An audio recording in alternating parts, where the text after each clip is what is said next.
Om Shanti.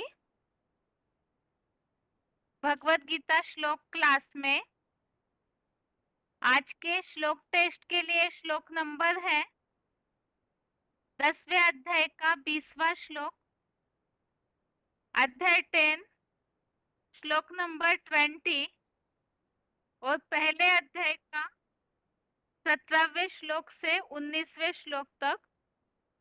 First अध्याय श्लोक number 17 से श्लोक नंबर 19 तक। और टेस्ट के लिए पहला प्रश्न है,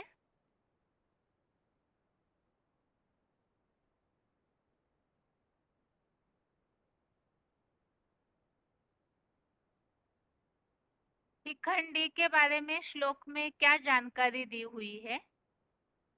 शिखंडी के बारे में श्लोक में क्या बताया हुआ है, किनके लिए ये बात लागू होती है?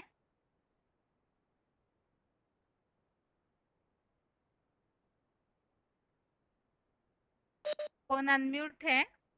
हेलो। ओम शांति। ओम शांति। हाँ, और 21973 भुवनेश्वर मधुबन। हेलो। हाँ जी।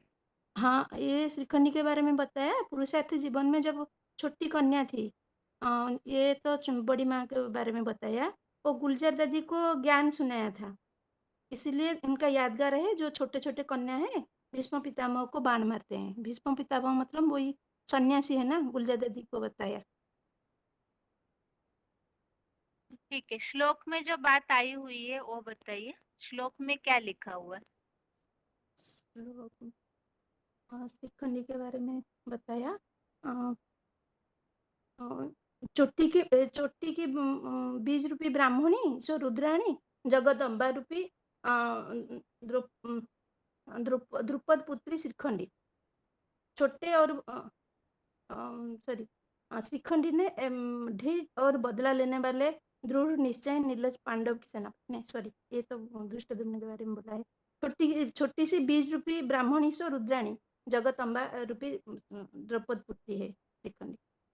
और हाथी रूपी जो देहंकारी है ना, ऐसे ही हाथी जैसे देहंकारी महाकाला रूपा महारथी है। ठीक है, दूसरा प्रश्न यह है, हाँ जी। जो 10वें अध्याय के श्लोक में यह बात आई हुई थी, जड़ सूर्य की तरह ज्ञान सूर्य प्रकाशित होता है, वो किस तरह प्रकाशित रहते हैं? वो प्रकाशित ज्ञान सदा जब परमपिता उनके शरीर में प्रवेश करता है, वो ज्ञान और योग में सदा प्रकाशित रहते हैं। ठीक है, ओम शांति माता जी। ओम शांति। आगे के लिए प्रश्न है, धृष्टद्युम्न किनके लिए बताया हुआ है? धृष्टद्युम्न किनके लिए बताया हुआ है? फोन अनम्यूट है किसी का? ओम शांति बहन जी। ओम शांति। 979। हाँ जी, हाँ మన बताइए माता जी। दृष्टदुम्न मन डीटी और बदला लेने के दृढ़ निश्चय नीलज पंडित सेनापति दृष्टदुम्न ने प्रवृत्ति के यादगार विष्णु रूपी जैसे विराट रूप लिया।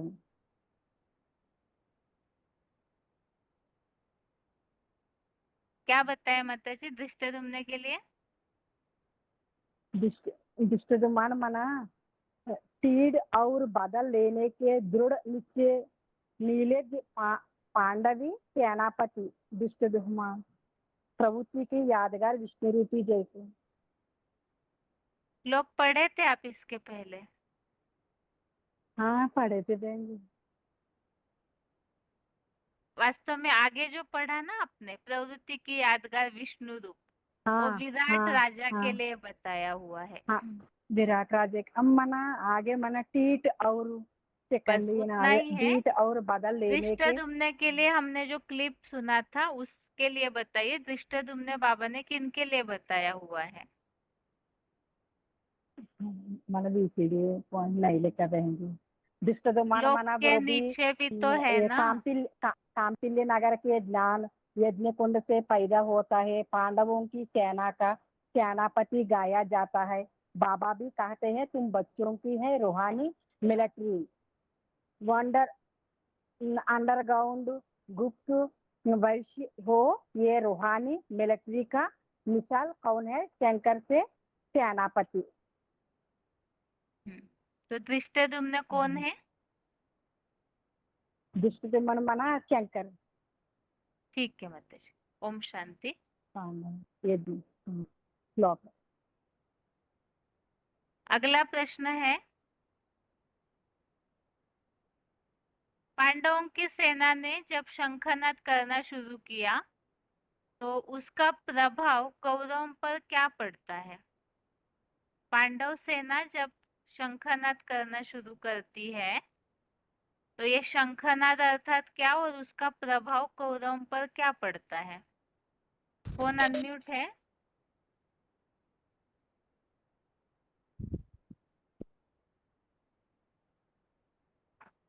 ओम शांति। रोल नंबर बताइए। ओम शांति दीदी। हाँ जी, रोल नंबर। रोल नंबर है 15,915।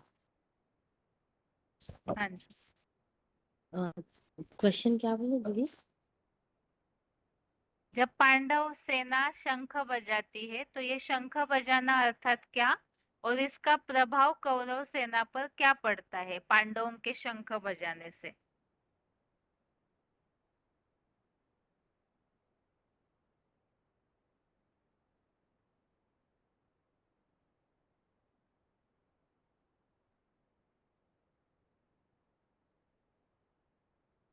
Hello hello. हेलो हाँ माता जी। हेलो। हेलो। उत्तर बता रहे माता जी। हाँ बाप दीदी, ये मुरली पॉइंट ही इसका क्वेश्चन आंसर आंसर होगा ना? कि मैं समझ नहीं पा रही थी, मैं भी बैठी ना थोड़ा सा फिर। अच्छा ठीक है। कौन हाँ। सा मुरली पॉइंट पढ़ेंगे आप बताइए, पढ़िए। बाप बना रहे हैं हमको फिर से शिष्टाचारी, तो तुम भी ऐसे शंख ध्वनि करो। अच्छे अच्छे जो महारथी होंगे नंबरवार तो है ही है। प्रश्न ऐसे पूछा है कि जब पांडवों ने शंखनाद किया तो कौरवों के ऊपर क्या प्रभाव पड़ता है? श्लोक में इसके बारे में दिया हुआ है। ठीक है, आप दूसरे प्रश्न का उत्तर दीजिए। 10वें अध्याय में विभूति के बारे में बताते समय भगवान ने किस कर्तव्य की बात बताई हुई है? विभूतियों के द्वारा भगवान अपना कर्तव्य करते हैं, तो उसमें से कौन सा कर्तव्य भगवान करते हैं ऐसे बताया है और किसके द्वारा करते हैं? 10वें अध्याय का जो श्लोक है, आज 20वां श्लोक है टेस्ट के लिए।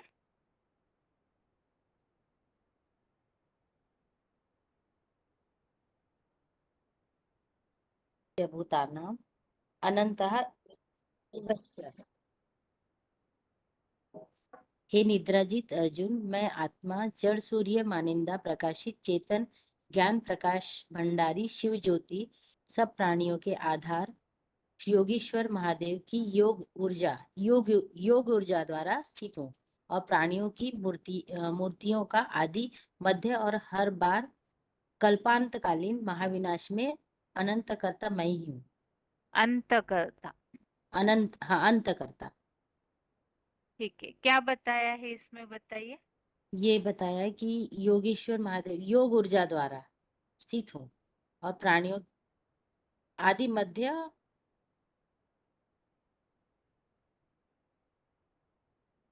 योग ऊर्जा द्वारा स्थित हूँ और प्राणियों की मूर्तियों का आदि मध्य और कल्पांतकाली महाविनाश में अंतकर्ता मैं ही हूँ, ये बताया है।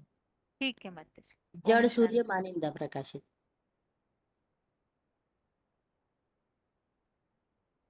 अभी अगला प्रश्न है। प्रश्न वही, पांडवों की सेना ने शंखनाद किया तो कौन सा शंख बजाया और उसका प्रभाव कौरव सेना पर क्या पड़ता है?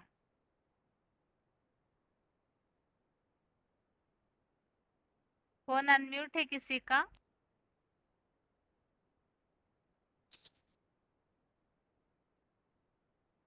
फोन अनम्यूट है। ईश्वरीय ज्ञान लोकेशन। ओम शांति माता जी। हेलो, ओम शांति दीदी। Roll number? 16,485। हाँ, बताइए माता जी उत्तर। हाँ दीदी, यो ईश्वरीय, इसका उत्तर ईश्वरीय ज्ञान रूपी शंख बजाए। जब पांडव ने ईश्वरीय ज्ञान रूपी शंख बजाते हैं तो कौरवों को मिर्ची लगता है दीदी। हाँ, श्लोक बताइए माता जी। श्लोक सघोषो धातराष्ट्राणाम हृदयानि विद्यारयन् नमश्च पृथिवीं चैव तुमुलो ब्यूनो नादयन्। अर्थ? अर्थ उस बुलंद ज्ञान घोष से आकाश और पृथ्वी को ओर से गूंजते हुए ज्ञान घोष होने तथा और पूंजीवादी धृतराष्ट्र के पुत्रों महाभोगवादी कांग्रेसी कौरवी नेताओं के कम कम क्या कम कमजोरियों। कमजोरियों से भरे हुए हृदय को विदीर्ण हो गए और इसलिए ढेरों कौरवों को हार्ट फील हो गए। ठीक है माता जी। ओम हाँ जी, शांति। ओम शांति दीदी। अभी अगला प्रश्न है जो 10वें अध्याय के श्लोक में हमने समझे थे पॉइंट्स। भगवान किस तरह से प्राणियों का आदि है, किस तरह से अंत करता है। तो जो वीसीडी के पॉइंट्स हमने समझे थे वो पॉइंट्स बताने हैं। फोन अनम्यूट है किसी का?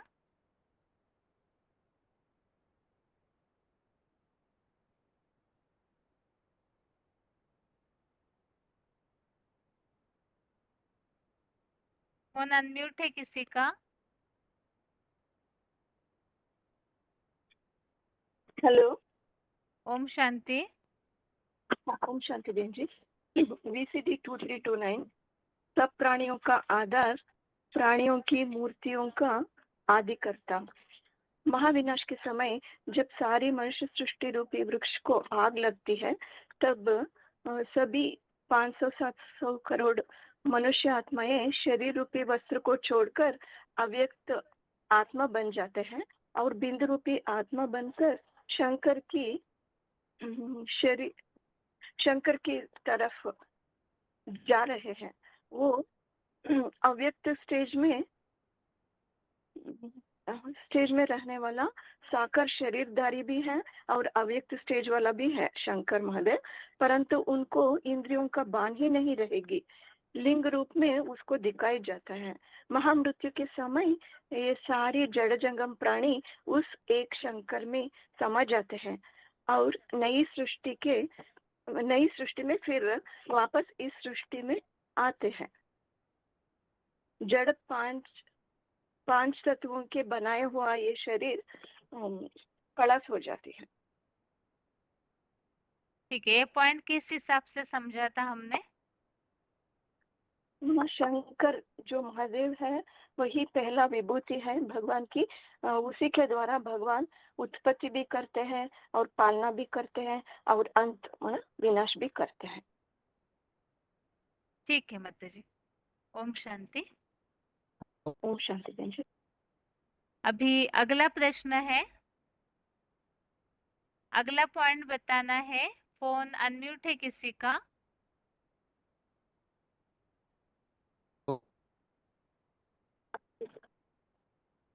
फोन अनम्यूट है। ओम शांति दीदी। ओम शांति। Roll number? 6305 हाँ जी। नासिक। हाँ जी। हाँ दीदी, मैं सेवा में थी तो कोई पॉइंट नहीं सुन सकी। हाँ, तो फिर दूसरा प्रश्न की। अच्छा ठीक है माता जी। हाँ। कौरवों के हार्ट फेल होने का कारण क्या है माता जी? कौरवों का हार फेल होने का कारण जो पूंजीवादी उन्होंने जो ज्ञान घोष सुनाए, तो उस ज्ञान घोष से उनके हृदय विदीर्ण हो गए ना, तो किसने ज्ञान इसलिए घोष उनका किया? हार फेल। किसके ज्ञान घोष से? पृथ्वी और आकाश, आकाश को जोर से गुंजाते हुए ज्ञान घोष किया उन्होंने। तो वही तो उनके कमजोर हृदय, उन्होंने मना किन्होंने किया? पांडवों ने, हम्म, ठीक है। धृतराष्ट्र के पुत्रों ने किया। ठीक है माता जी, ये जो श्लोक में बात आई है कि आकाश और पृथ्वी में बहुत सारा आवाज होने लगा, इसका मतलब क्या बताया है? कौन सा हाँ, ऐसा जैसे आवाज है जिसका? हाँ, जैसे रेडियो, टेप रिकॉर्ड, टीवी, ये लाउडस्पीकर आदि, जैसे पृथ्वी में फैला वाद्य घोष। ठीक है माता जी, श्लोक बताइए। हाँ, तब औषधाचराष्टानां हृदयानि व्यवधारयम् नभश्च पृथ्वी चैव तुमुलोऽन्यनिनादयम्। अर्थ भी पढ़ो दीजिए। हाँ जी।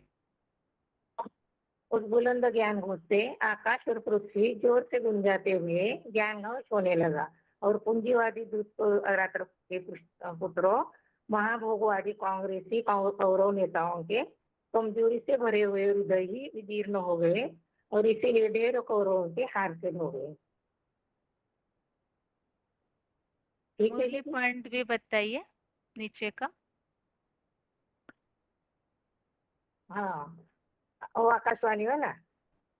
ने नीचे मुरली पॉइंट दिया हुआ है ना इसी श्लोक से संबंधित। हाँ, तो जब निकलता है तो झूठ सामना करते हैं।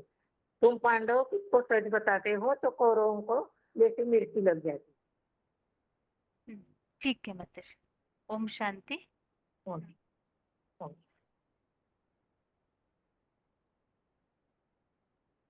आगे फोन अनम्यूट है किसी का? पॉइंट के लिए फोन अनम्यूट है? हेलो। हेलो। ओम शांति। हाँ जी, ओम शांति। 4783 बालेश्वर। हाँ जी, हाँ, कौन सा पॉइंट बता? कोई भी एक। इसी का।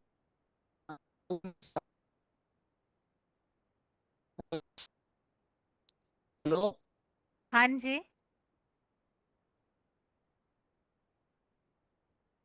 हेलो। आपका आवाज बिल्कुल भी नहीं हाँ आ जी, रहा है। आवाज नहीं आ रही? बिल्कुल भी आवाज नहीं आ रहा है आपका। नेटवर्क का प्रॉब्लम हो सकता है। आवाज आ रहा है अभी? हाँ, अभी बोलिए। हेलो। हाँ जी, बोलिए। हाँ, ये स्वघोषो धातराष्ट्राणां हृदयानि व्याधारयत् नभश्च पृथिवीश्चैव। महाभारत युद्ध की पृष्ठभूमि पर शंखनाद की जो बात उल्लेख है, ये कोई स्थूल यंत्र रूपी शंख नहीं है जिसे फूंक करके आवाज निकलती है। बाबा ने भी बोला है, मुख तुम्हारा क्या है? मुख तुम्हारा शंख है। तुम ज्ञान का शंख बजाते हो ना। जिनके मुख से जो वाणी निकलती वही शंखनाद है।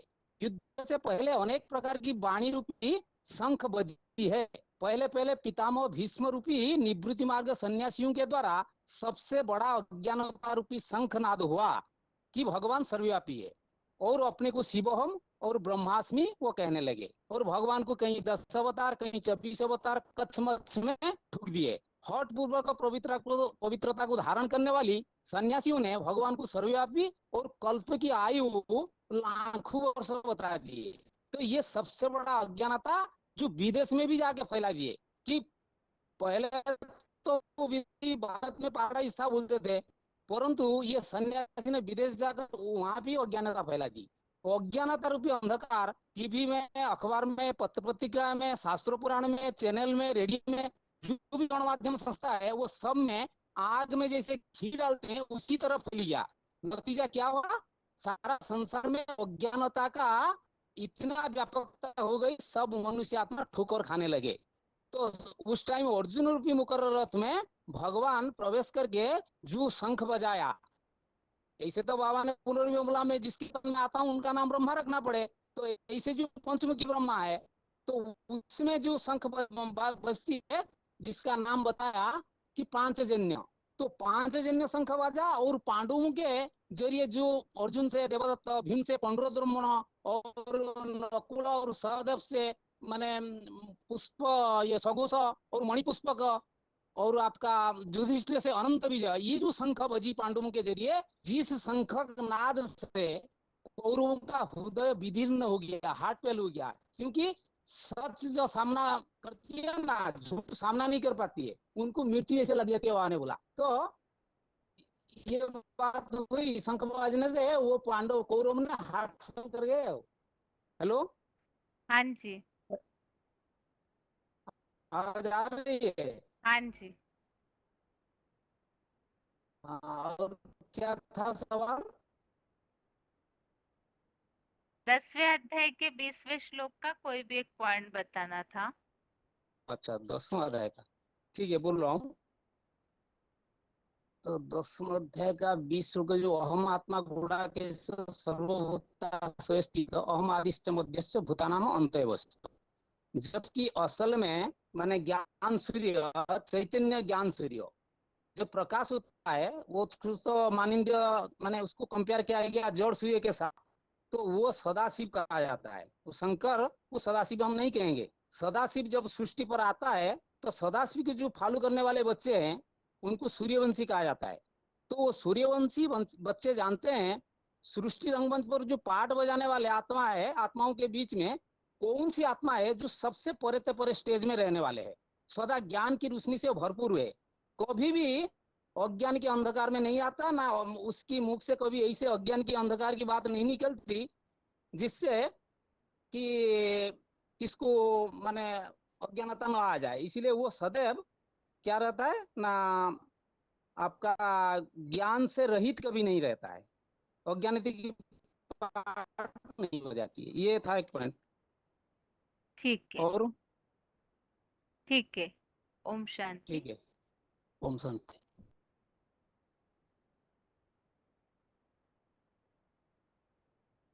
आगे और किसी का फोन अनम्यूट है? 10वें अध्याय के 20वें श्लोक के लिए पॉइंट। ओम शांति। रहेंगे रोल और नंबर, रोल नंबर। हाँ जी। मैं तो शंकर ध्वनि के बारे में बताऊंगी। हाँ, बताइए। वो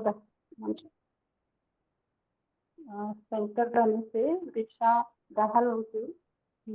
जब ज्ञान सिंह को बचा, गीता में सिखाया, बड़े बड़े महारथी नदी शंख बचाया, दिशा दहल की युद्ध वातावरण तैयार हो गया।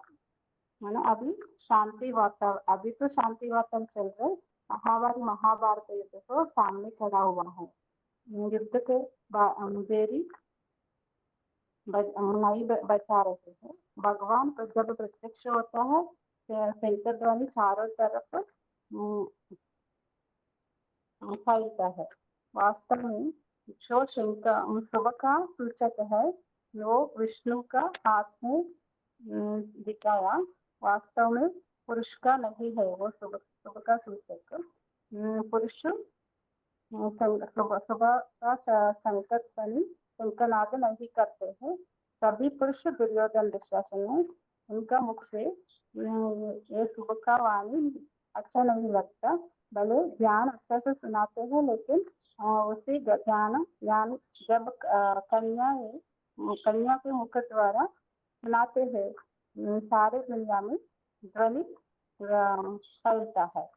जो जो भी सुनेगा वो मानेगा मेरा बाप आ गया। ये तो वैष्णव देवी शंखनाद करते हैं। ठीक है बहन जी? ठीक है मैम। ओम शांति। अभी आगे और किसी का फोन अनम्यूट किया है पॉइंट के लिए ही? फोन अनम्यूट है किसी का?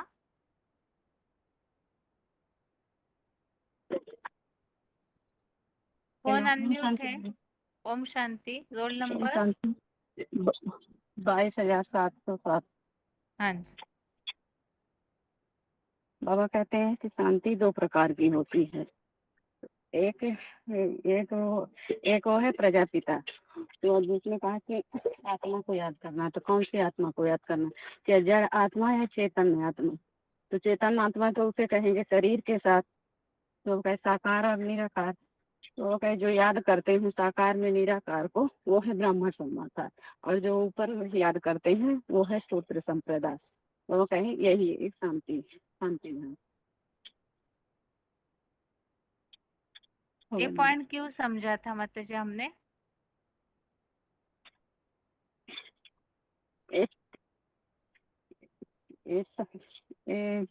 ये है ना कि वो प्राणियों का आधार वो कैसे बनता है। तो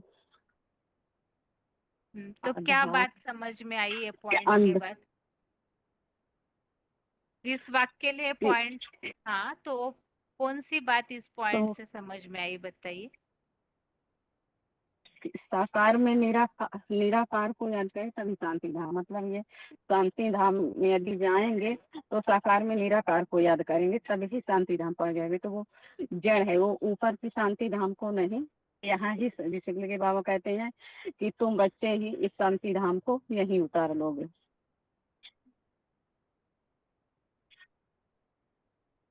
ठीक है माता जी। ओम शांति। इस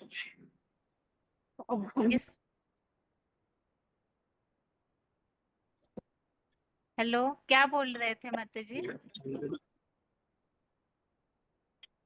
आगे इस पॉइंट को थोड़ा सा क्लियर करना है। तो जो समझ गए हैं इस पॉइंट को कि योगेश्वर महादेव की योग ऊर्जा द्वारा स्थित हूँ, तो उसके लिए जो पॉइंट हमने समझा था, तो किस तरह से है उसे जिन्होंने समझा होगा, अगर आपका फोन अनम्यूट होता है तो आप उसे क्लियर कीजिए। आगे और किसी का फोन अनम्यूट है अगले पॉइंट के लिए? फोन अनम्यूट है? ओम शांति दीदी। ओम शांति। Roll number? 16,408। हाँ जी। दीदी ये पॉइंट तो मुझे नहीं आता, लेकिन फिर भी बता रही हूँ कि जो हाँ। योग ऊर्जा है, तो जो योगीश्वर है, जो साधारण तन में व्यक्ति परमात्मा आते हैं, तो योग ऊर्जा का मतलब ये है कि जो उसमें योग शक्ति है, ज्ञान और योग की शक्ति रहती है, वह सब प्राणियों में स्थित होती है। जैसे कहते हैं ना सर्वव्यापी के लिए, कि लोग कहते हैं कि भगवान सर्वव्यापी है, लेकिन भगवान सर्वव्यापी नहीं है। भगवान की जो योग ऊर्जा है, जो योग की शक्ति है, वो सब प्राणियों में व्याप्त है, ना कि भगवान उनमें व्याप्त। ठीक है माता जी। दूसरा प्रश्न है माता जी आपके लिए। हाँ दीदी। सात्यकी के लिए क्या बताया हुआ है श्लोक में? काहे के लिए दीदी? सात्यकी, सात्यकी राजा के बारे में श्लोक में क्या बताया हुआ है? सात्विकी राजा। पांडवों के योद्धाओं का जो वर्णन आया ना कि उन्होंने अलग अलग शंख बजाए, तो उसमें सात्यकी के बारे में क्या बताया हुआ है?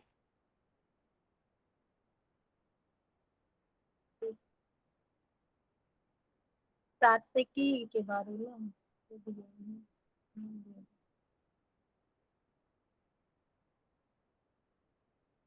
सात्विका पराजिता।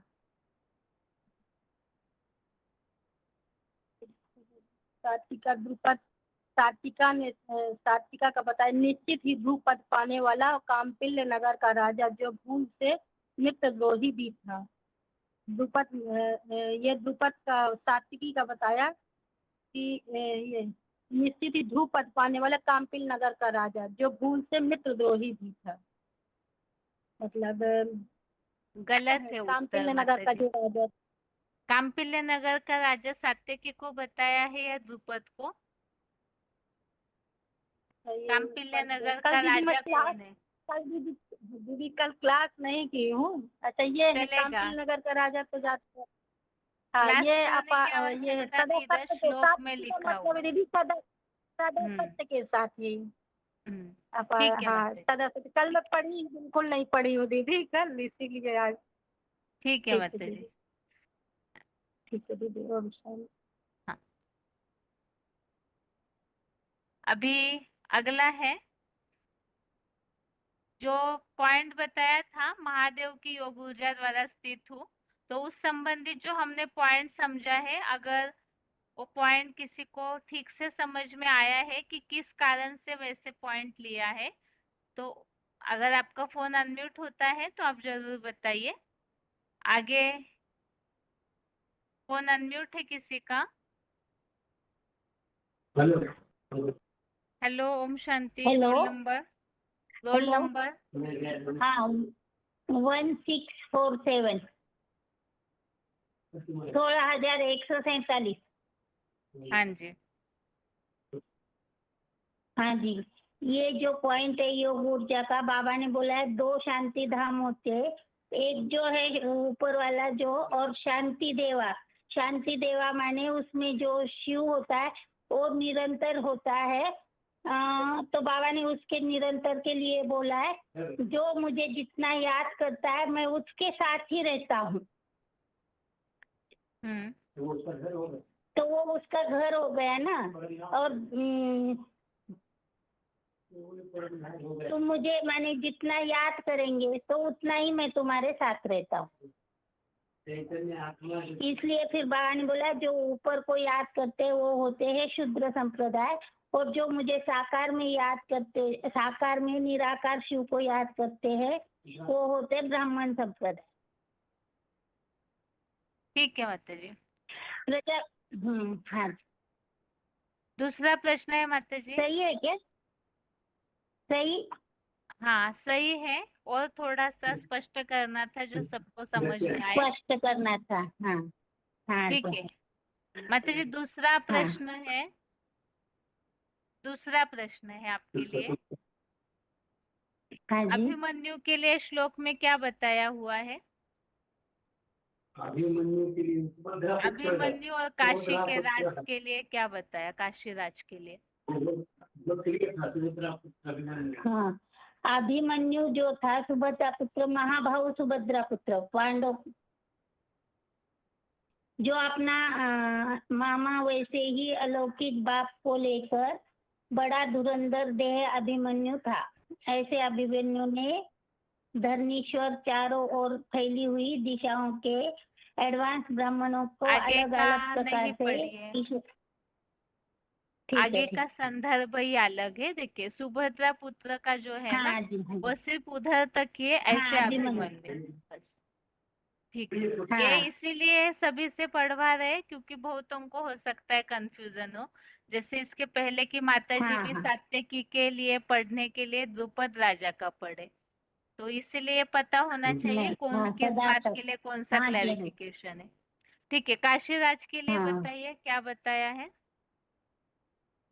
धनुष्य धारण करने वाले काशी के काशी राजा, कौन सा शरीर का धनुष्य धनुष्य धारण धारण, किया? महान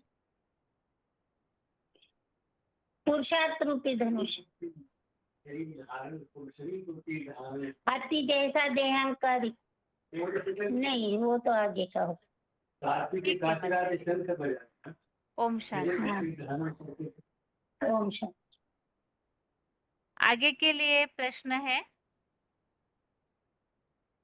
जो श्लोक में उल्लेख आया है प्राणियों की मूर्ति का महाविनाश में अंत करता, तो किस तरह से परमपिता अंत करता है, उस संबंधी जो पॉइंट समझा था वो पॉइंट बताइए।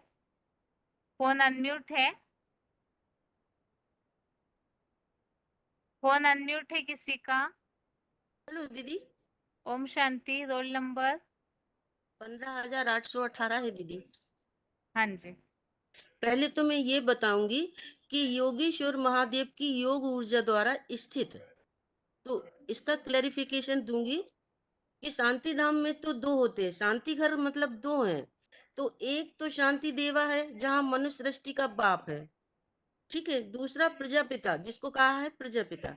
फिर जिस प्रजापिता के रथ में निरंतर बाप प्रवेश करते हैं, कहते हैं तुम मुझे जितना याद करते हो मैं तुम्हारे साथ हूँ। तो याद किस रूप में करते हैं? तो बताया है निराकार आत्मा के रूप में याद करते हो या चैतन्य आत्मा के रूप में याद करते हो? तो बताया चैतन्य आत्मा तब कहें जब चैतन्य हो। तो जो शरीर मुकर्रर रथ के साथ तुम जब मुझे आत्मा शिव को याद करते हो तो उतना मैं तुम्हारे साथ हूँ, तुम्हारे से दूर नहीं हूँ। और जिसमें मैं प्रवेश करता हूँ वह शरीर रूपी घर मेरा हो गया। संगम युग में तो वो शरीर रूपी घर ऊपर है या नीचे है, ऐसा बताया है।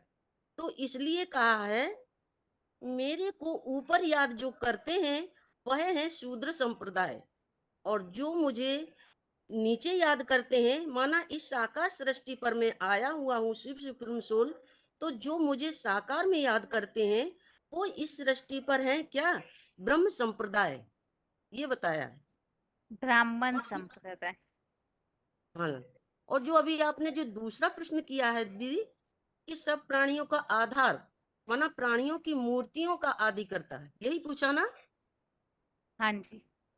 हाँ, तो इसका उत्तर बताया है महाविनाश के समय जब सारी मनुष्य सृष्टि का अंत होगा, आग लगेगी, 500-700 करोड़ की आत्माएं जब नंबर बार अपना शरीर छोड़ छोड़ कर बिंदु बिंदु आत्माएं बनकर जो दिखाई गई हैं, कहाँ झाड़ के चित्र में जो दिखाई गई हैं, मनुष्य आत्माएं किस तरह से जा रही हैं? माना सब शंकर की ओर जा रही हैं, जो सूक्ष्म स्टेज में भी है, अव्यक्त स्टेज में भी है। माना स्थूल शरीर नहीं है, दिखाया गया है, और साकार भी है। ऐसे नहीं कि साकार शरीर है। तो साकार शरीर जो, परंतु साकार शरीर में भी इंद्रियों का भान नहीं है, इसलिए लिंग रूप में दिखाया जाता है। तो वो एक ही है जिसमें महाविनाश के समय सारी जड़ जंगम दुनिया, जड़ माना क्या है?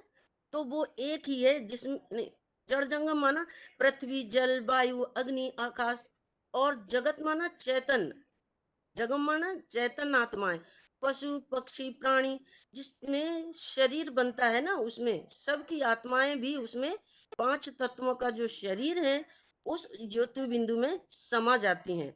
वो एक ही है जिसमें समा जाती हैं। फिर एक में से ही फिर सारी सृष्टि, मतलब वापस नई सृष्टि बनती है। ठीक ये है बताया दी। ठीक है। ओम ओम शांति। शांति। अभी अगला प्रश्न है, पांडव सेना में शंख ध्वनि कौन कर सकते हैं? पॉइंट में कुछ बताया हुआ है बाबा ने, पांडव सेना में शंख ध्वनि कौन कर सकते हैं? फोन अनम्यूट है किसी का? फोन अनम्यूट है किसी का?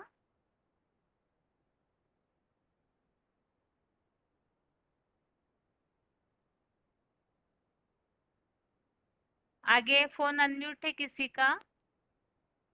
1937 हाँ जी। दीदी, इसमें फुटनोट में बताया है कि अ, जो महारथी होंगे जिनकी शेर पर सवारी होगी, हाथियों पर सवारी होगी, वो गजगोर करेंगे, अर्थात वो अच्छी अच्छी शंख ध्वनि करेंगे। ठीक है माता जी। आज के टेस्ट में जो तीनों श्लोक है उसमें से कोई भी एक श्लोक के लिए बताइए, और श्लोक इस प्रसंग में समझाया जा सकता है। हाँ, इसमें जो 17 और 18 है, उसमें जो शंख बजाने की बात बताई है कि इन इन महारथियों ने शंख बजाया, तो जैसे बाबा ने मुरली पॉइंट में बताया कि जो ज्ञान सुनाते हैं अच्छे अच्छे महारथी हैं, वो अलग अलग तरह के शंख बजाते हैं, माना ज्ञान सुनाने का तरीका भी अलग अलग होगा। माना अभी जैसे आज के समय में भी जो महारथी हैं जिस तरीके से ज्ञान सुना रहे हैं, क्योंकि अभी तैयारी चल रही है महाभारत युद्ध की, तो जो फील्ड तैयार करना है उसके लिए अलग अलग तरीके से शंख बजाना, माना अलग अलग तरीके से ज्ञान सुनाकर घेराव करना, ताकि सामने वाले जो विरोधी पार्टी है उनको पूरा ज्ञान तार में बता सके, उस हिसाब से बता सकते हैं कि अलग अलग रीति से हर एंगल से ज्ञान को प्रत्यक्ष करके, माना भगवान बाप का जो पाठ चल रहा है उसके आधार पर प्रत्यक्ष करके बता सकते हैं कि इस तरीके से ये भगवान बाप का पाठ ही है। ठीक है माता जी। ओम ओम शांति। शांति। अभी आगे और किसी का फोन अनम्यूट किया है? जो आज के टेस्ट के श्लोक है उस हिसाब से बताइए, वो श्लोक किस प्रसंग में समझाए जा सकते हैं। एक श्लोक तो माता जी ने बताया है, उसके अलावा जो श्लोक बाकी है कोई भी एक श्लोक के लिए बताइए, वो श्लोक किस प्रसंग में समझा सकते हैं। फोन अनम्यूट है किसी का?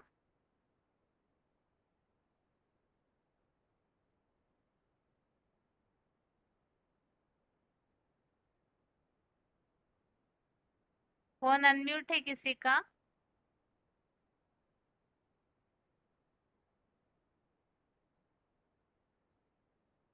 फोन अनम्यूट है किसी का? हाँ, ओम शांति बहन जी। ओम शांति। 24526 हाँ जी। रोल नंबर, बेंगलुरु हेबगोडी अम्मा।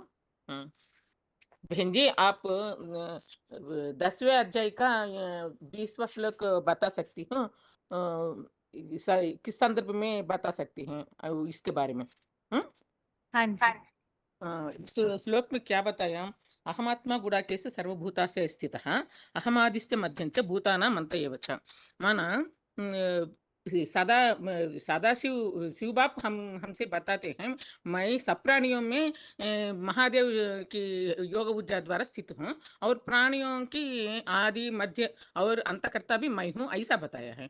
लेकिन यहाँ हम समझने वाला पॉइंट क्या है, किसी को बताने समय निराकार शिव अब इस सृष्टि पर आ गया है हमको सुधारने के लिए, लेकिन किसके द्वारा सुधारते हैं, किसके द्वारा ये आदि मध्य अंत का पाठ कर रहे हैं, ये बात बताने के लिए ये श्लोक हमको यूज होता है। इसमें बताया ना, मैं साकार निराकार होने पर भी साकार महादेव द्वारा महादेव की योग ऊर्जा द्वारा स्थित हूँ, ऐसा बताया है ना। माना साकार मुकर शरीर जो है वो है निराकार शिव का घर। ये ही दो प्रकार का शांतिधाम बताया है ना बाबा। एक ऊपर रखने वाला परमधाम, जो दूसरा संगम युग में बाप जब आता है तब मुकर्रर ही उसका घर माना जाता है ना संगम युग में। इसलिए बाप क्या कर रहे हैं, क्या कह रहे हैं, मुझे वो परंदा में याद नहीं करना है, वो शूद्र संप्रदाय वाला का काम है। जो सुप्रीम सोल हुआ मैं जब इस सृष्टि पर आता हूँ तब मुझे जो इस सृष्टि पर साकार रूप में याद करता है वो ब्राह्मण कहा जाते हैं, ऐसा बताया। हम लौकिक लोगों को क्या बताना है, हम साकार निराकार शिव आया है ऐसा बताने पर कैसे आया है, किस में आया है, वो कैसे क्या बता रहे हैं, ये सब बताने के लिए ये श्लोक हमको यूज होता है बहन जी। मैं इतना समझा, अच्छी तरह मैं नहीं सुना बहन जी क्लास, इसलिए मैं नहीं कर पाता हूँ। ठीक है माता जी, ठीक। ओम शांति। ओम शांति बहन जी। आगे जो पहले अध्याय का 19वां श्लोक है, उस श्लोक संबंधित बताइए, वो श्लोक किस प्रसंग में और कैसे समझाया जा सकता है। पहले अध्याय का 19वां श्लोक। फोन अनम्यूट है किसी का? हेलो ओम शांति। Roll number? हेलो हाँ जी, रोल नंबर बताइए। 6021 मना 6021 मधुबन। डोंबिवली। ठीक है, बताइए। पहला श्लोक बताऊं? हाँ बताइए। सघोष धृतराष्ट्राणां हृदयानि विदारयथ नभः च पृथिवीं चैव तुमुलो वेणुनादायेन। माना उन घोष से आकाश और पृथ्वी के जोर से गूंजते हुए और धृतराष्ट्र के पुत्रों हृदय ही विदीर्ण हो गए हैं। माना जो वाद्य है, माना जो तुमुल, माना बड़ा भारी जो वेणु नारायण, ऐसे ही वाद्य के नाम बताए हैं। वो पृथ्वी के वाद्य बताए हैं, लाउड स्पीकर है, रेडियो है, टेप रिकॉर्ड है, उनके द्वारा ही भगवान की प्रत्यक्षता हम कर सकते हैं। इसके माना ये भगवान के प्रत्यक्ष करने के लिए हमारा ये शंख रूपी मुख है, उससे हम ज्ञान बता सकते हैं लोगों को। और ये भगवान इस सृष्टि पर साकार रूप में शिव शंकर के रूप में आया हुआ है। ठीक है माता जी। ओम शांति।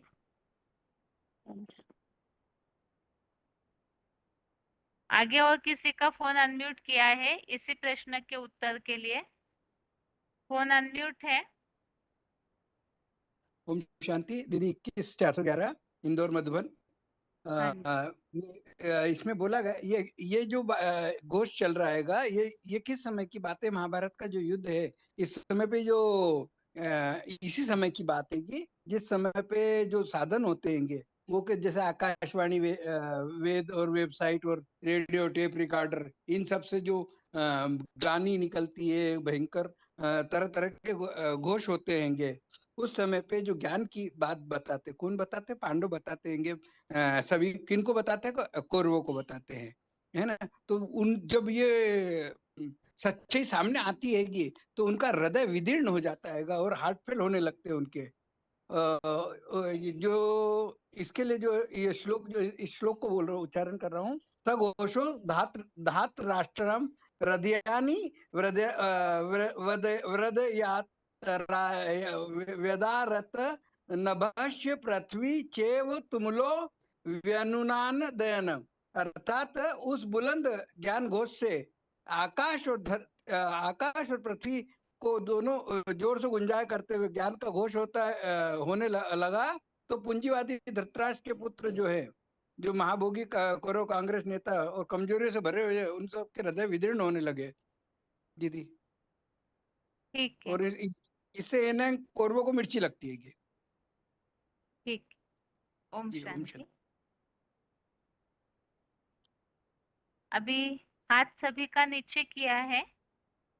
दूसरे अध्याय संबंधित जिन्होंने टॉपिक रेडी किया है, वैसे आज के क्लास में वो लोग हाथ उठाइए जिनका एक बार भी टॉपिक बताना नहीं हुआ है। पहले तो उनका देखेंगे। दूसरे अध्याय संबंधित जिन्होंने टॉपिक रेडी किए हैं वो हाथ उठाइए।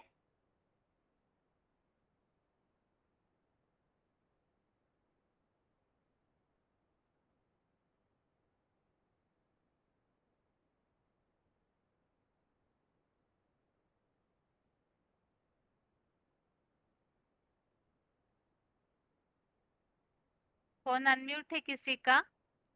हेलो, ओम शांति दीदी। ओम शांति। 29264 धनौरी मधुबन दीदी। हाँ जी। हाँ दीदी, मैं जो करे इस तरीके का टॉपिक रहा पे कोई आदमी मर जावा तो वहां जावा तो किस तरीके से गीता के आधार पर बतावांगे।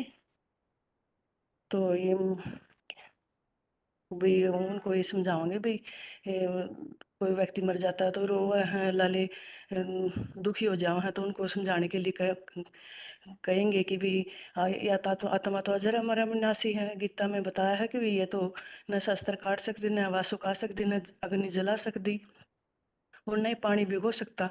तो आज आत्मा अजर अमर अविनाशी है। और ये शरीर है नहीं, गीता में बताया कि देह का हनन होने पर भी इस आत्मा का विनाश नहीं होता। तो आत्मा अजर अमर अविनाशी है। 5 तत्वों का जो पुतला है यही विनाशी है। और गीता में बताया कि जिसका जन्म हुआ है उसकी मृत्यु निश्चित है, हर मृत्यु हुई है उसका जन्म सुनिश्चित है। तो ये न टलने योग्य बात पर शोक नहीं करना चाहिए। तो बताया है कि भी आत्मा अजर अमर अविनाशी है और इसका ये आप इस शरीर में गीता में तो बताया है कि भी जैसे आप ये पुराना वस्त्र त्याग कर नया वस्त्र ग्रहण करा है, तो उसी तरह यो पुराना शरीर छोड़ के नया शरीर ग्रहण कर लेते हैं। तो ऐसी गीता में ये बात बताई है, तो ऐसी बातों पर शोक नहीं करना चाहिए हमें, क्योंकि आत्मा तो अजर अमर अमर अविनाशी है और शरीर अलग है और आत्मा अलग है। आत्मा ज्योति बिंदु है, इन आंखों से दिखाई नहीं देती, और हमारा शरीर है वो 5 तत्वों का, वो हमें दिखाई देता है, हम उसके लिए रोते हैं। लेकिन आत्मा इतनी सूक्ष्म है कि वो इन आंखों से दिखाई नहीं देती, उनके लिए ज्ञान नेत्र खोलना जरूरी है। और आत्मा इतनी सूक्ष्म है तो उसका बाप भी इतना ही सूक्ष्म ज्योति बिंदु है। तो नई आंखों से हमारी आत्मा दिखाई देती, नई आत्मा का बाप ज्योति बिंदु शिव दिखाई देते। उन्हें देखने के लिए गीता में बताया है कि ज्ञान चक्षु खोलना जरूरी है। और आदमी मर जाता है और हमें कुछ भी दिखाई नहीं देता कि भाई क्या इसमें से क्या चला गया, तो क्यों नहीं दिखाई देता कि भाई इतनी सूक्ष्म है कि भी जो मलेरिया की बीमारी के लिए अगर डॉक्टर एक खून की बूंद लेता है तो उसमें हजारों कीटाणु यंत्रों से दिखाई देते हैं, और उनमें भी आत्मा होती है। तो आत्मा तुम्हारी इतनी सूक्ष्म है कि उन यंत्रों से भी दिखाई नहीं देती। तो इसलिए हमें भी रोना नहीं चाहिए, भाई ये तो प्रकृति का नियम है, जो जन्म लिया है उसका मृत्यु निश्चित है, और जो मृत्यु हुई है उसका जन्म भी सुनिश्चित है। तो इस पर भी अटलने योग्य बात पर हमें शोक नहीं करना चाहिए। ठीक है माता जी। ठीक है। माता जी, थोड़ा सा हमारी भाषा में थोड़ा अंतर होना चाहिए। जैसे ज्ञान में आने के बाद तो हम मरना इस तरह नहीं बोलते ना, शरीर छोड़ दिया, ऐसे अच्छा शब्द होना चाहिए। ठीक है माता जी। ठीक है दीदी। ओम शांति। ओम शांति। आगे और किसी का फोन अनम्यूट है?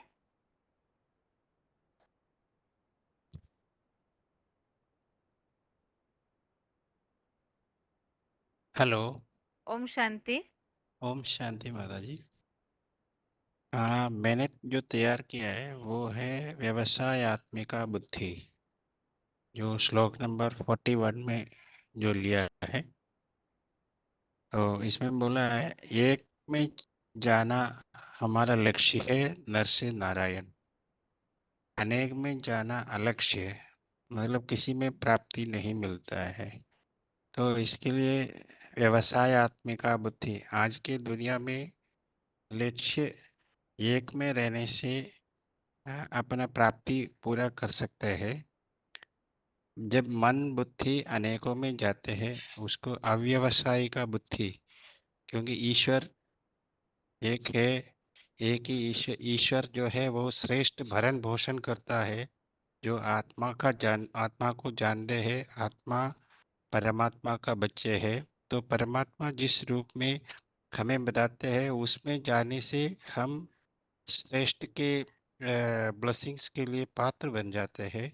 और हमारे जो बुद्धि है नर से नारायण बनने का जो लक्ष्य है वो जल्दी प्राप्ति हो सकता है।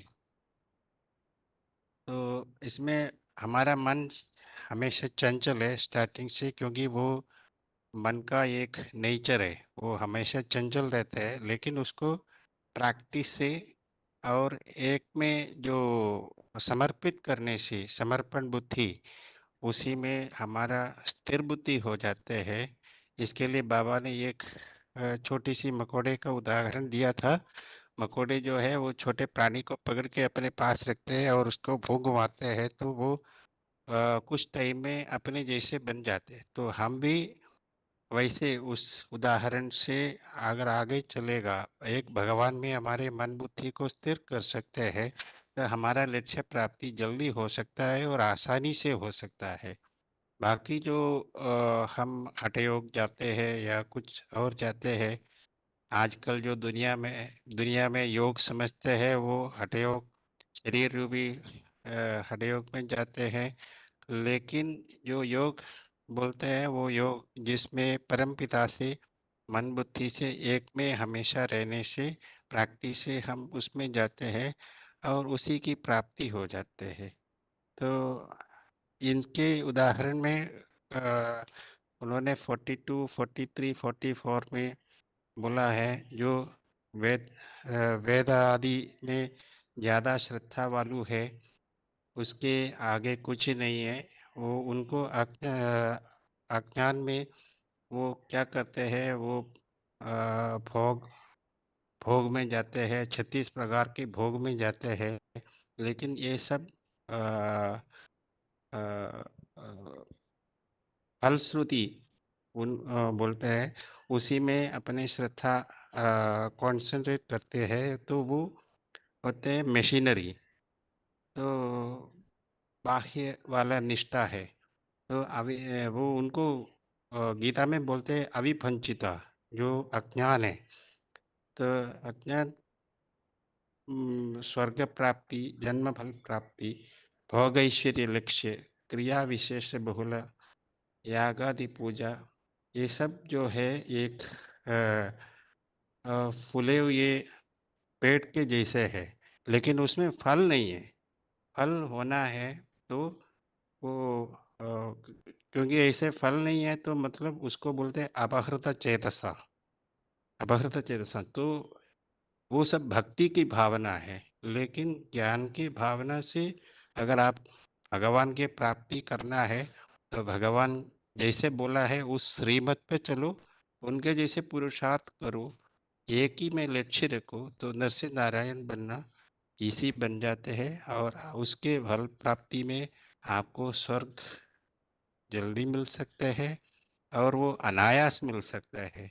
बाकी जो गुरु लोगों के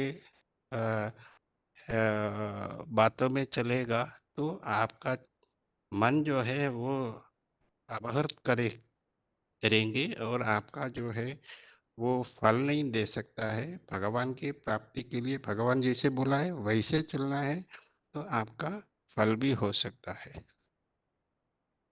ठीक है। ओम आपका अभी तक किसी मधुबन से कनेक्शन नहीं हुआ? हाँ, मैं नंबर ढूंढता हूँ मतलब कि इधर कोचिन में है एक पास में, लेकिन वो कितनी दूर में है मालूम नहीं है। अभी तो ट्राई कर ही रहा हूँ उसके लिए।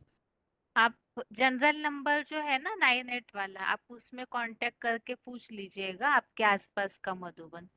ठीक है, जो ठीक है। किताबों में वेबसाइट में जनरल मोबाइल नंबर दिया हुआ है, तो आप पूछ हम्म। लीजिएगा, ठीक है? हाँ, वैसे मैं पूर्णिमा माता से क्लासेस लिया हुआ है पहले। ठीक है। हाँ, ओम शांति। ओम शांति।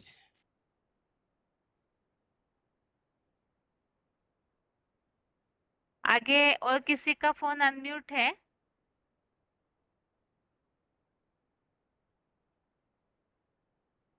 फोन अनम्यूट है किसी का? ओम शांति। ओम शांति। Roll number? 14579। हाँ जी। दीदी हम अगर स्कूल में गए तो वहाँ क्या बता सकते हैं बच्चों को कि देखिए आपके जैसा लक्ष्य है कि आप कोई कुछ बनना चाहता है, कोई इंजीनियर, कोई डॉक्टर या कोई कुछ, तो वैसे यहाँ भी हम आए हैं आपको परिचय देने, तो आत्मा का परिचय देंगे और आत्मा के पिता का परिचय देकर आप हमें भी हम लक्ष्य धारण करना बताएंगे। माना उन बच्चों को हम बता सकते हैं कि देखिए लक्ष्य जीवन में हो तो वही आगे बढ़ता है। गीता में भी तो हमें बताते हैं ना कि लक्ष्य उसने क्या की, माने रामायण में क्या बताते हैं कि नर ऐसी करनी करे जो नर से नारायण बने, तो वैसे ही लक्ष्य रख के जीवन में आगे बढ़ना है। तो है आप स्कूल में आते हो तो वैसे ही परमात्मा ने भी स्कूल खोला है, उसका नाम है आध्यात्मिक ईश्वरीय विश्वविद्यालय। इसे विश्वविद्यालय को बोलते हैं क्योंकि ये सारे ही बच्चों के लिए पढ़ाया जा रहा है, चाहे छोटे हो, बड़े हो, युवा हो या कोई भी हो, ये सबके लिए है। तो देखिए आज सब बच्चों के आप माना किसी के आंख में चश्मा है, किसी के माना कमजोरी क्यों आ रही है हमारे शरीरों में, क्योंकि गीता के दूसरे अध्याय में भी बताते हैं ना कि हम देहिनो आस्मिनो यथा देह कौमारम यौवन जवरा, माना देहांतर जैसे प्राप्ति होती है हमें देह की, बार बार जन्म मरण ले लेते लेते तो कमजोर शरीर मिलते जा रहे हैं। इसीलिए हमारे आज इतने शरीर कमजोर हो गए कि छोटे छोटे बच्चों को आंख में चश्मा लग गया है। तो ये होने का कारण क्या है, क्योंकि हम जन्म मरण के चक्र में यही आ रहे हैं, हमें ऊपर जाने का मार्ग किसी ने बताया ही नहीं। तो ये मार्ग कौन बताएगा? वही ऊपर वाला। ऊपर वाला माना कौन? तो भगवान का नाम क्या है आप जानते हो? तो भगवान का नाम है शिव, परमात्मा शिव। तो भगवान आके कहते हैं कि हे बच्चों, मैं तो निराकार हूँ, लेकिन आप बच्चों से मैं बात कैसे करूंगा, इसलिए मैंने भी देह में प्रवेश किया है और यह बातें आप सबको सुना रहा हूँ। तो ये दूसरे अध्याय में भी जैसे बताते हैं ना कि शरीरों की प्राप्ति, वैसे हमें आज ये कमजोर शरीर मिलने का यही कारण है कि हम जन्म मरण में आते आते क्षीण हो गए हैं। उन्हें हम बता सकते हैं कि यह हमारा माना देह विनाशी है और शरीर विनाशी है और आत्मा अविनाशी है। तो हम जीवन में आगे बढ़ना चाहते हो तो ये स्कूल में आप अगर इसके साथ साथ ये भी पढ़ाई पढ़ोगे तो आप जरूर अच्छे से माना अच्छे से आगे बढ़ सकते हो। मन की एकाग्रता कोई भी आपको नहीं पढ़ा सकता है, लेकिन ये आध्यात्मिकता विद्यालय यही है कि मन की आपकी एकाग्रता सिखाएगा।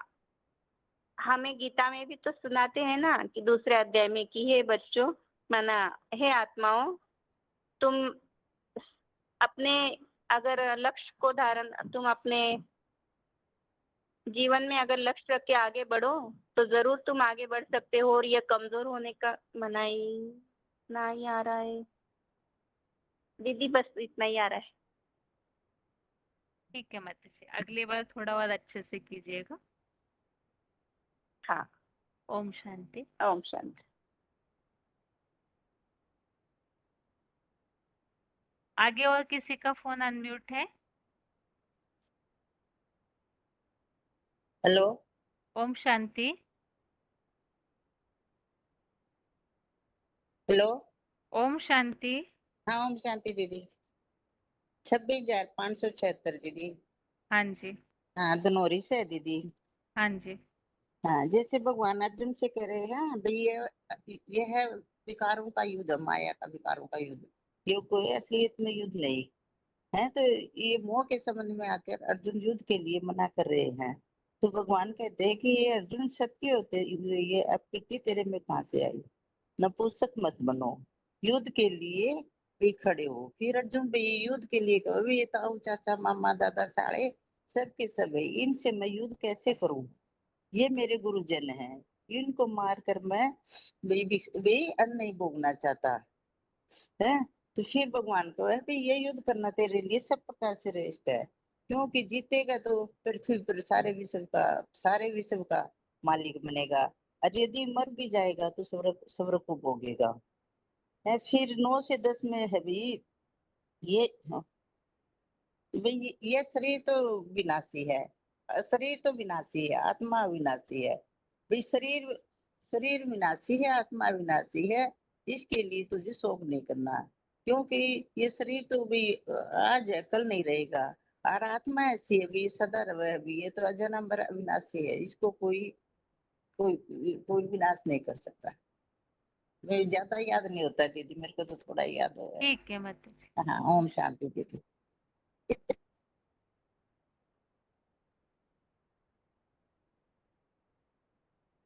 आगे और किसी का फोन अनम्यूट है?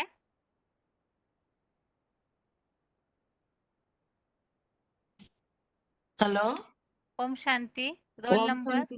17623 हैदराबाद मिधी मधुबन 1। एक बार रोल नंबर फिर बताइए माता जी। 17623 दीदी। हाँ जी, ठीक है, बताइए।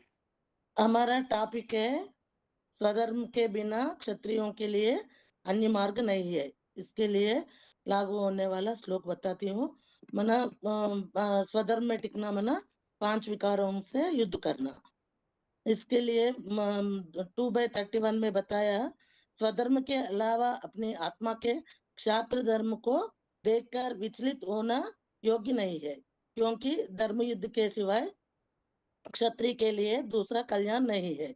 और 2/32 में बताया है, अनायास प्राप्त हुए और खुले हुए स्वर्ग के द्वार वाले ऐसे महान धर्म युद्ध को सुखी क्षत्रिय जन ही पाते हैं। जो मायावी विकारों के युद्ध के मैदान में देवबान के छोड़ेंगे तो स्वर्ग में जाएंगे।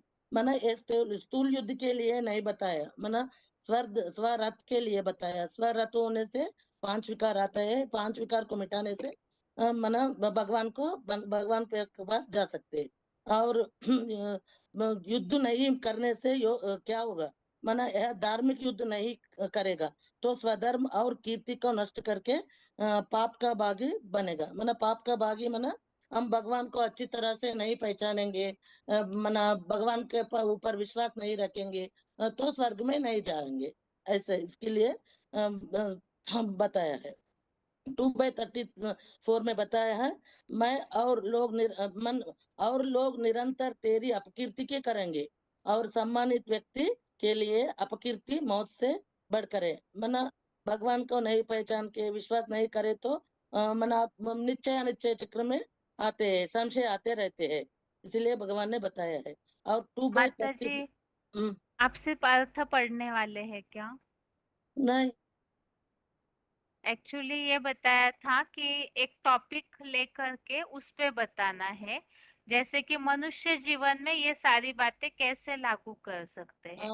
मना ये बोलने के बाद बताता बोल के ये भगवान जो अच्छा, बताया वो बता रहे। ठीक है, ऐसा बोलिए। मेरे को मना तेलुगु वाला है ना दीदी, ऐसा पूरा जोड़ के नहीं बता सकते। ठीक है, हाँ बोलिए माता जी। हाँ, वो दो ही है, हो गया। ठीक है। महारथी तुझको भय से युद्ध विमुख हुआ मानेंगे और जिनके तेरा अधिक मान है मन तुच्छ समझेंगे।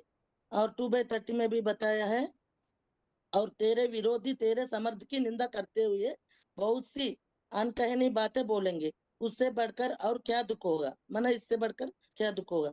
और 2/37 में भी बताया है, या मौत पाई तो स्वर्ग पाएगा अथवा जीत कर डरने को भोगेगा, इसीलिए के कुंती माता पुत्र युद्ध के लिए निश्चय होकर उठ खड़ा हो। मना भगवान हम जो कोई भी परेशानी हो मन दुखी हो उसका उनके समझाएंगे मना आप तो चिंता मत कीजिए, भगवान इस सृष्टि पर आ चुके हैं, भगवान का ज्ञान लेना है, भगवान का ज्ञान लेने के बाद भगवान का अच्छी तरह से जानना है, मानना है, पहचानना है, पहचान करके भगवान को अच्छी तरह से निश्चय बुद्धि होना है। निश्चय बुद्धि नहीं हो तो कुछ भी नहीं पाएगा, पंच विकारों से युद्ध नहीं करेंगे। ऐसा स्थूल युद्ध के लिए नहीं बताया भगवान ने, मन बुद्धि के बारे में बताया है।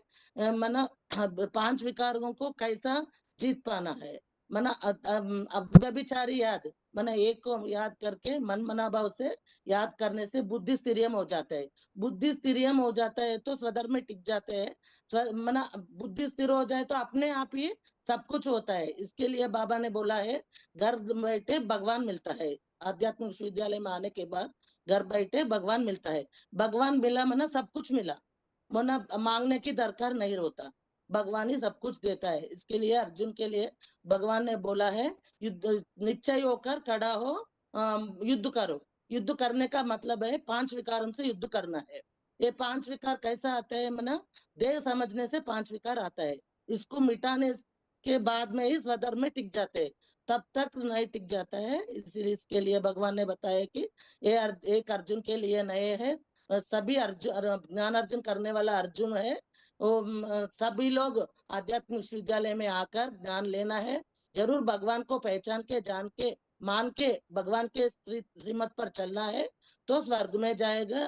तो अचानक शरीर छोड़ने के बाद भी ये सोर्स ऑफ इनकम है, जन्म जन्मांतर का पढ़ाई है, जरूर सब आत्माएं जागना है, आध्यात्मिक विश्वविद्यालय में जाना है। ओम शांति दीदी। ओम शांति। मेरे को थोड़ा हिंदी कंफ्यूज होता दीदी, इसीलिए वो बताने के बाद वो बताया। हाँ ठीक है माता जी। गलती है दीदी? नहीं चलेगा माता जी, बस अभी ये प्रैक्टिस करने के लिए बोल रही हूँ। ठीक है, तो अगली बार आप बिना श्लोक का अर्थ पढ़े, आप श्लोक में से ही वाक्य लेकर के आप एक टॉपिक रेडी कीजिए। हाँ ठीक है दीदी, ठीक है। छोटा सा ही कीजिए, आप 1 या 2 ही मिनट बोलिए, हाँ ठीक है लेकिन दीदी, ऐसा करती श्लोक हूँ। के अर्थ बिना, हाँ बस हाँ 1 या 2 मिनट ही, जिससे कि हाँ, आपको ऐसा बोलने आता की 2 मिनट का प्रैक्टिस। आता बोलने को। ठीक है माता जी। ठीक है ओम दीदी, शांति। ओम शांति। अभी टाइम पूरा हुआ है, इसीलिए जिनका बाकी है या और भी जिन्होंने बताया है वो लोग अगले क्लास तक आप रेडी कीजिएगा। बाकी जैसे कि इसके पहले भी ये बात बताई, इस पे जरूर ध्यान दें कि आपको श्लोक का अर्थ नहीं पढ़ के बताना है। आप भले 1 ही मिनट बताइए, लेकिन कोई ऐसी बात हो जो बाहर वालों को गीता का महत्व समझाने जैसी हो कि गीता में ऐसी क्या बात आई है। बहुत ऐसे लोग हैं दुनिया में जो गीता तो पढ़ते नहीं है, लेकिन गीता के आधार से ही भगवान अभी कार्य कर रहे हैं, ये बात हमें स्पष्ट करनी है। तो गीता में जो भी बातें मनुष्य जीवन के लिए उपयोगी है, ऐसी बातें हमें बतानी है। लेकिन वो बातें ऐसी हो जो सुनते ही लोगों को ऐसे लगे कि ये बात तो हमें पता ही नहीं थी कि गीता में इतनी सारी महत्वपूर्ण बातें बताई हुई है। तो उनको इंटरेस्ट आए ऐसी कोई बात बताइए। तो इस हिसाब से दुनिया को तो हम देखते ही है, लोगों की मानसिकता क्या है, आज बाहर वाले किस बात के प्यासे है। तो उस आधार से दूसरा अध्याय तो खास जीवन के संघर्ष के लिए ही है। तो उसमें से ही आप जो दुनिया की स्थिति देखते हैं आंखों से, उस आधार से आप कोई ऐसे 2-4 श्लोक ढूंढिए और उस पर श्लोक के भावार्थ में से वाक्य लीजिए। आपकी अपनी बातें उसमें ज्यादा नहीं होनी चाहिए। श्लोक में जो बातें हैं वही बातों के आधार से आप अपना टॉपिक बनाइए, भले 1 या 2 ही मिनट, लेकिन जो बात सुनने वालों को बिल्कुल इंटरेस्ट निर्माण हो, इस तरह से होना चाहिए। अभी आज के टेस्ट के प्रश्नों के उत्तर, पहले 10वें अध्याय का 20वां श्लोक, अहम आत्मा गुणाकेश सर्वभूताशय स्थितः अहमादिश्च मध्यम च भूता नामंत एव च। इस श्लोक में एक तो श्लोक संबंधी जो पॉइंट्स हमने समझे हैं, इसमें पहली बात तो है कि मैं आत्मा जड़ सूर्य मानिन प्रकाशित चेतन ज्ञान प्रकाश भंडारी शिव ज्योति।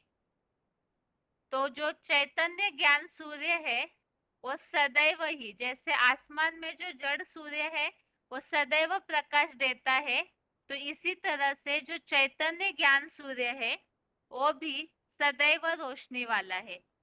तो ज्ञान सूर्य की निशानी है कि वो कभी भी अज्ञान अंधेरे का पार्ट नहीं बजाता है, सदैव ही सदैव वो रोशनी को कायम रखता है। अर्थात ज्ञान रहित पार्ट नहीं होगा, सदैव उनका प्रैक्टिकल जो जीवन होगा वो ज्ञान युक्त ही होगा। इसीलिए बताया कि विशेषकर पुरुषोत्तम संगम युग में वो सदैव ज्ञान की रोशनी से भरपूर रहता है। दूसरी बात इस श्लोक में जो आई हुई है, सब प्राणियों के आधार योगेश्वर महादेव की योग ऊर्जा से द्वारा स्थित हूँ। अर्थात वो जो ज्ञान सूर्य है वो इस सृष्टि पर कौन से आधार द्वारा स्थित है, तो योगेश्वर महादेव की योग ऊर्जा द्वारा स्थित हूँ। इसका मतलब ये है जैसे कि ऊपर जो शांति धाम है वो तो भगवान का घर है ही, इस सृष्टि में भी जो साकार में शांति धाम है तो वो बताया हुआ है जो निरंतर जिस रथ में शिव प्रवेश है वो घर हो गया भगवान का, और उस घर में निरंतर भगवान को याद करना। वास्तव में याद के द्वारा आत्मा रूपी बैटरियों को योग ऊर्जा प्राप्त होती है। तो वो योग ऊर्जा पाने का साधन क्या है, जो पावर हाउस के बारे में इसके पिछले श्लोक में हमने समझा था। ये महादेव ही इस सृष्टि का पावर हाउस है, वो सदैव ही पावर उनमें भरी रहती है। इस बात को भी हमने समझा था कि उनकी सार्वभौम सत्ता सृष्टि पर बनी हुई है, तो वो पावर हाउस में सदैव पावर भरी रहती है।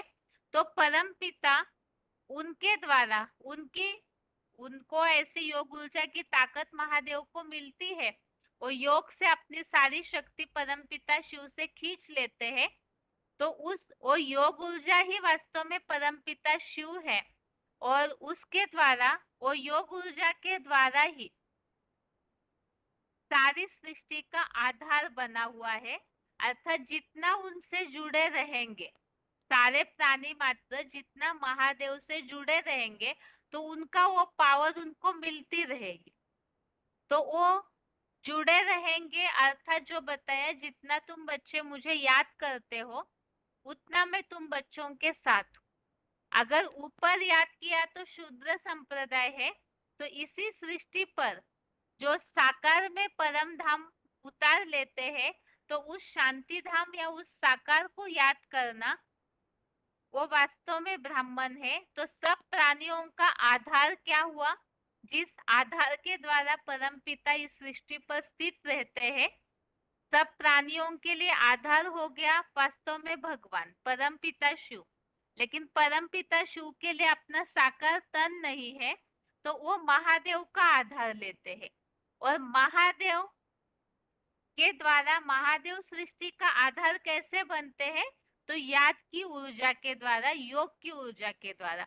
जितना उनसे बुद्धि योग जुड़ा रहेगा उतना प्राणियों को आधार मिलता रहेगा, क्योंकि जितना याद करते हैं उतना मैं तुम बच्चों के साथ हूँ। इसीलिए बताया योगीश्वर की महादेव, योगीश्वर महादेव की योग ऊर्जा द्वारा स्थित हूँ। और इसके अलावा जो श्लोक में उल्लेख आया हुआ है कि प्राणियों की आदि, मध्य और हर बार कल्पांतकालीन महाविनाश में अंतकर्ता मैं ही हूँ। तो ये बात तो हमने काफी सारे श्लोकों में भी समझी और पॉइंट्स के आधार से भी समझी कि जो महादेव है, कल्पातो और कल्पक्षय, महादेव के द्वारा इस सृष्टि का विनाश होता है और नई सृष्टि की सृजन भी विसृजामि पुनः पुनः, इसके आधार से उन्हीं के द्वारा नई सृष्टि की आदि भी होती है। तो इसीलिए बताया प्राणियों का आदि, मध्य और अंतकर्ता मैं ही हूँ।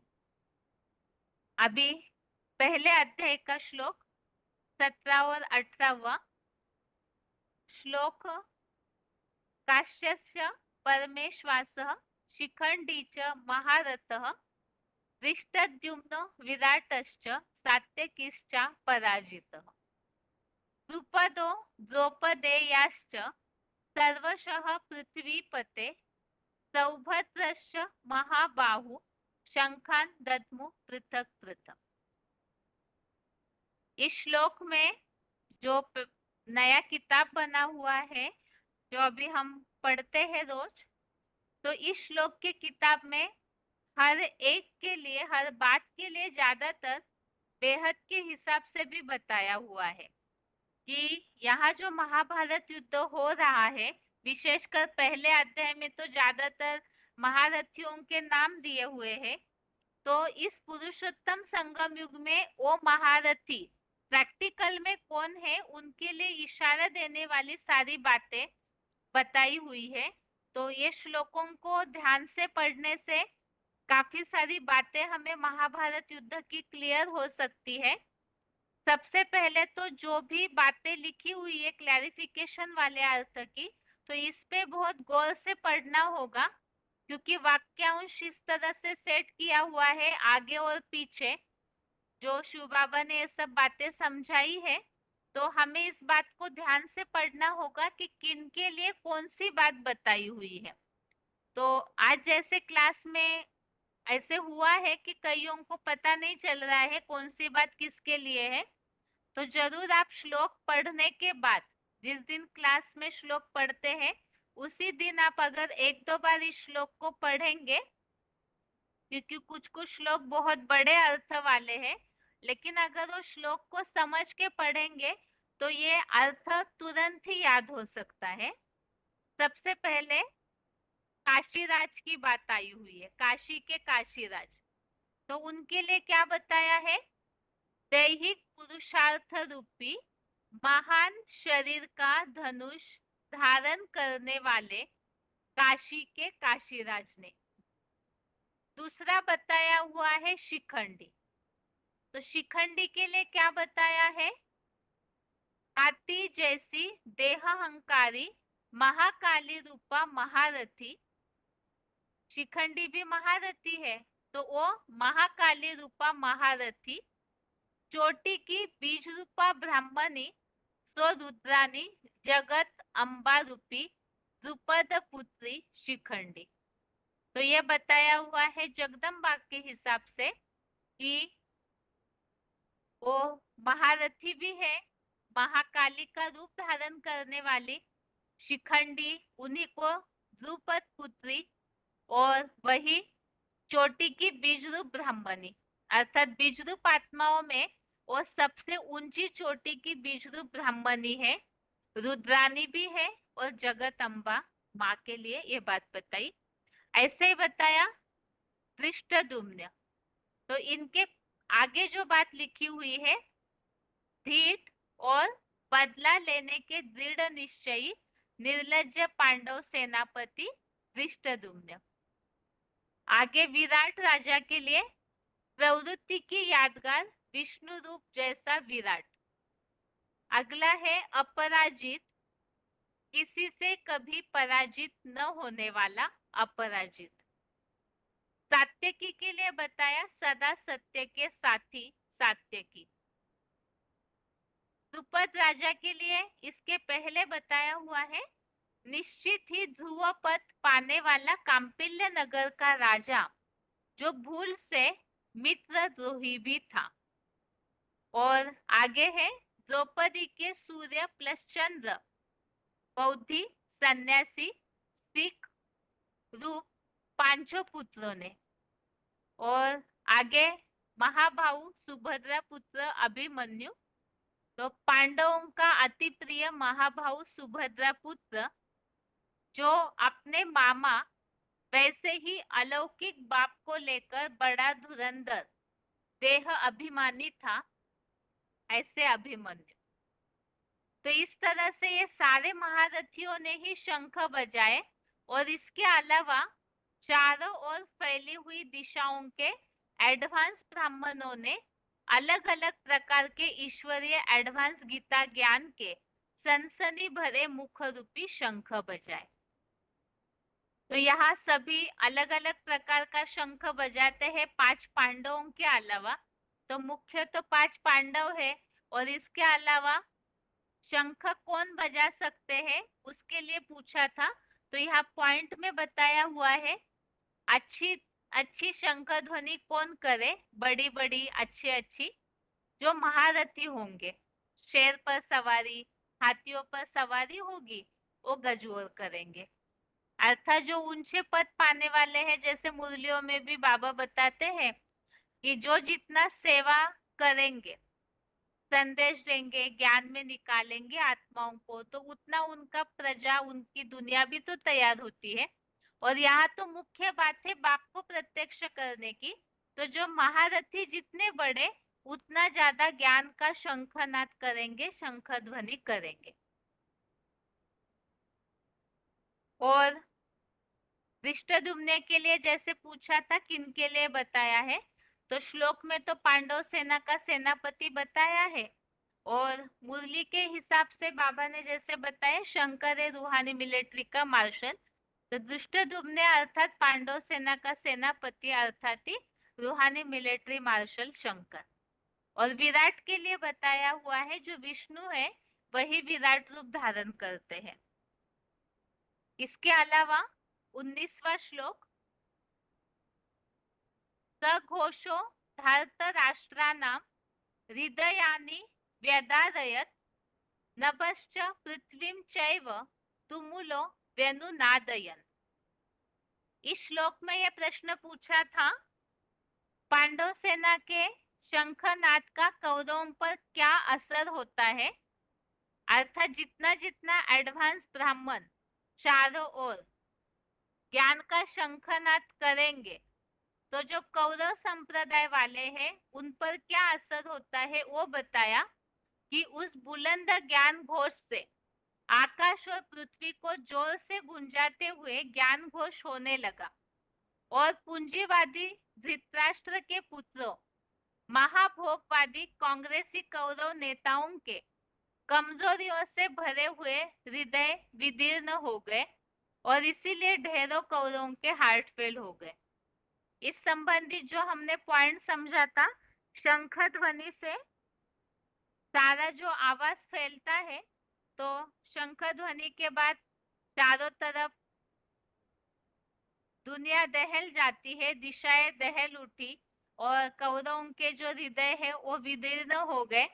अर्थात शंख ध्वनि जब होता है, पांडव अर्थात जो एडवांस ब्राह्मण है और साथ में ही सबसे पहले तो जो श्लोक में हमने पढ़ा है, ऋषिकेश और अर्जुन ने एक साथ शंख ध्वनि शुरू की। उसके बाद पांडवों ने, फिर पांडव सेना के अलग अलग योद्धाओं ने, और उसके बाद फिर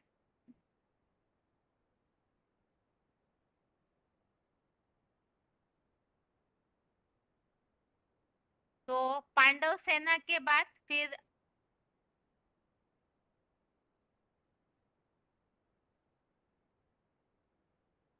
पांडव सेना के बाद फिर अलग अलग ब्राह्मणों ने भी शंख ध्वनि करना शुरू किया। तो उससे जो बाबा ने बोला है कि चारों तरफ बाप आया हुआ है, इस बात का शंखनाद होगा। तो जिनके अंदर भी जिन्होंने बाप के पार्ट को छिपाया है, प्रत्यक्ष नहीं होने दिया, तो कमजोरी जो उनमें भरी हुई है और सच्चाई जब निकलने लगती है बाहर, तो उनके हृदय विदीर्ण होते हैं। हृदय विदीर्ण होना अर्थात पूरी तरह से हिल जाते हैं, और इसका परिणाम यह है कि ढेरों कौरवों के हार्ट फेल हो गए, क्योंकि सच्चाई सामने आने लगती है। जिसके लिए नीचे मुरली पॉइंट जो दिया है, सच जब निकलता है तो झूठ सामना करते हैं। तुम पांडव किसको सच बताते हो तो कौरवों को जैसे मिर्ची लगती है। तो यहाँ पर पांडवों के शंखनाद से जो आकाश और पृथ्वी में ज्ञान घोष होने लगा, आकाश और पृथ्वी चारों तरफ जोर से आवाज होने लगा।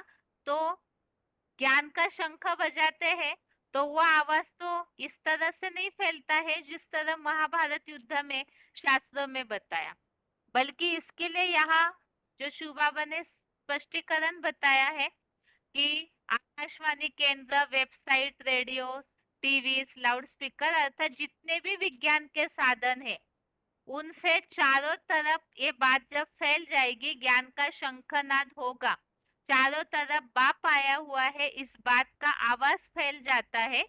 तो उस बात से ये हो गया पृथ्वी में फैला हुआ वाद्य घोषों का आवाज, और उससे फिर कौरवों के हृदय विदीर्ण हो जाते हैं। जैसे कि इस संबंधित पॉइंट हमने समझा था, सबसे पहले शंखनाद लक्ष्मी वाली आत्मा करती है, तो उसके लिए अभी तो ज्ञान सभी सुना ही रहे हैं, लेकिन महाभारत युद्ध की बड़े रूप में जो शुरुआत होगी, तो उस समय जो शंखनाद होगा, तो बाबा ने बताया वो पवित्रता की शक्ति है। जैसे ही वो शंखनाद होता है तो वैसे ही चारों तरफ हलचल होने लगती है, सारी दिशाएं दहल उठती है। अब ये दोनों श्लोकों के हिसाब से पूछा था, ये किस प्रसंग में समझा सकते हैं? जैसे कि बहुतों को ये प्रश्न रहता है कि आखिर बेसिक ब्राह्मण इस तरह से विरोध क्यों करते हैं, ये दो ग्रुप अलग से क्यों बनते हैं, बने हुए हैं। तो ऐसे समय में ये बात इन श्लोकों से समझा सकते हैं कि भगवान बाप आया हुआ है, प्रत्यक्ष करना अर्थात उनके बारे में जब समझाते हैं, शंखनाद करते हैं, तो कौरवों को जैसे सच निकलता है तो झूठ को मिर्ची लगती है, तो कौरवों के हृदय विदीर्ण होते हैं। ये बात गीता में ही बताई हुई है। और जब विदीर्ण होंगे अर्थात उनको जो परेशानी अनुभव होगी, सच को छिपाया है वो जब प्रत्यक्ष होता है, तो वो फिर इस तरह से कुछ ना कुछ निगेटिव एक्शन लेते हैं। और इस तरह से आज के टेस्ट संबंधित प्रश्नों के उत्तर हो गए, और आज के लिए गीता क्लास यहाँ तक ही। ओम शांति।